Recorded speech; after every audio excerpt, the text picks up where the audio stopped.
Esperanza Rising, author's note, page 255. I can still see my grandmother crocheting blankets in zigzag rows. She made one for each of her 7 children, many for her 23 grandchildren. I am the eldest of her grandchildren, and for the great-grandchildren she lived to see. My mother, Esperanza Ortega, was the inspiration for this book.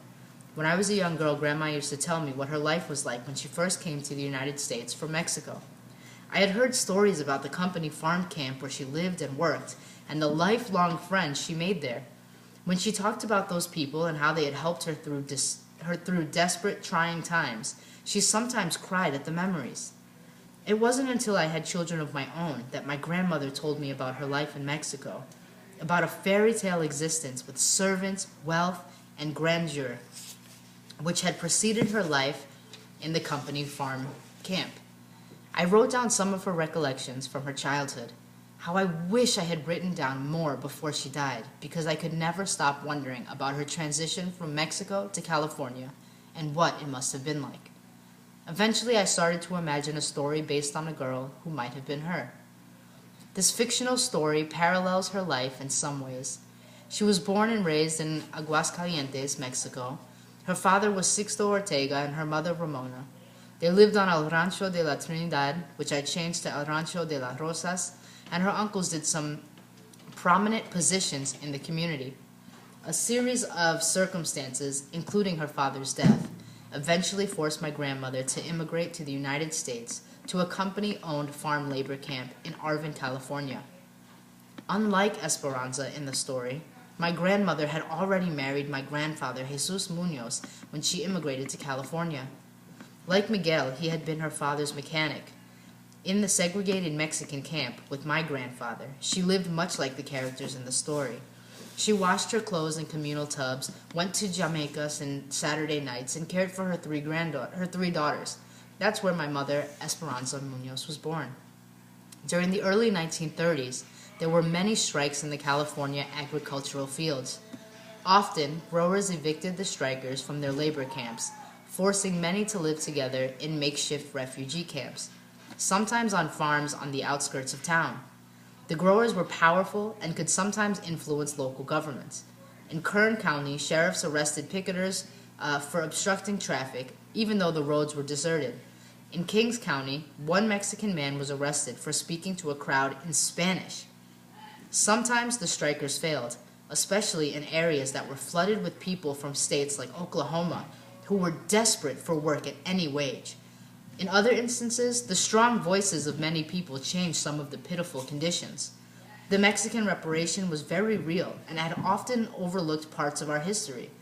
In March of 1929, the federal government passed the Deportation Act that gave countries the power to send great numbers of Mexicans back to Mexico. Government officials thought this would solve the unemployment associated with the Great Depression. It didn't.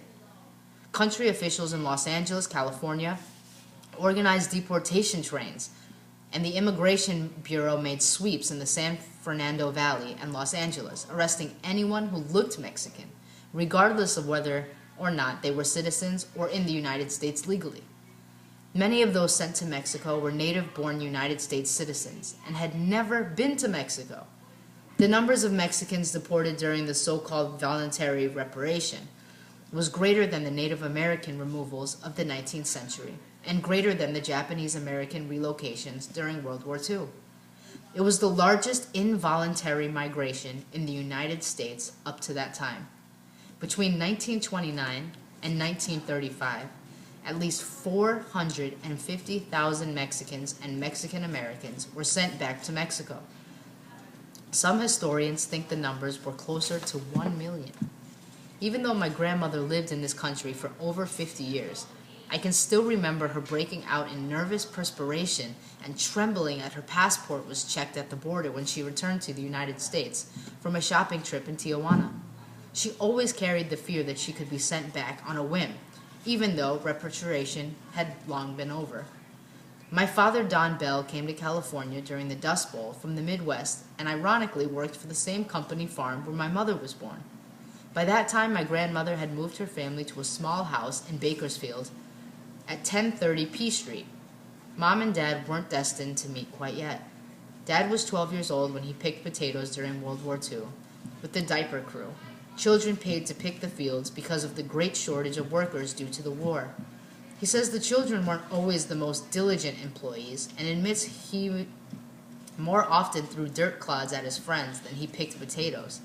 Later, when he was 16, he spent a summer working for the same farm, driving trucks back and forth from the fields to deliver workers. Much of our nation's produce came from this one area in California. It is hot in the summer and cold in the winter. There are dust storms and tool fog, and some people don't contract valley fever. And some people do contract valley fever. Before I got married, I took the required blood test in San Diego, where I had lived during my college years. The doctor called because of an urgent findings on my blood and my lab results. I worried that something dramatic had been found until the doctor said, "You tested positive for valley fever." I let out a sigh of relief. I grew up seeing lungs of grapes on kitchen tables. I picked plums, peaches, apricots, nectarines, persimmons, almonds, walnuts, and pecans from backyard trees. Every year in August, I saw the grapes laid down on the ground to make raisins the same way they've been made for generations. Lemons, tomatoes, or squash appeared on the doorstep from neighbors or my grandmother's garden. I'd never been conscious of having any symptoms of valley fever. The only fever I recollected was my burning affection for my beginning and my belongings. "Of course I tested positive," I said to the doctor. "I grew up in the San Joaquin Valley." I knew that I had been naturally immunized to the actual disease by merely living there, from the air I had breathed growing up. My family's feelings for the company camp are deep-rooted and still filled with loyalty for their start in this country, or for the jobs they had at a time when so many people had none. Most of the people I interviewed who lived in the same camp with my grandmother held no grudges against the Oklahomians or others who competed for their jobs at that time. One man I interviewed said, "We were all so poor. The Okies, the Filipinos, they were poor too. We all knew the feeling of wanting to work and feed our families. That was why it was so hard for many of us to strike." When I asked about prejudice, I was told, "Sure, there was prejudice, horrible prejudice, but that's how things were then." Many struggled just to put food on the table, and sometimes seemed to be resigned to the social issues of time. They focused only on survival and put their hopes and dreams into their children's and grandchildren's futures. That's what Grandma did. She survived. All of her children learned English, and so did she. Some of her children went to college.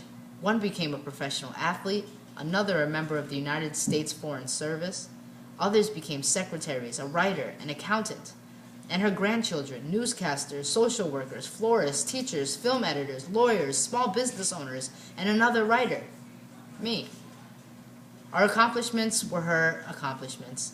She wished the best for all of us, and rarely looked back on the difficulties of her own life. It is no wonder that in Spanish, Esperanza means hope.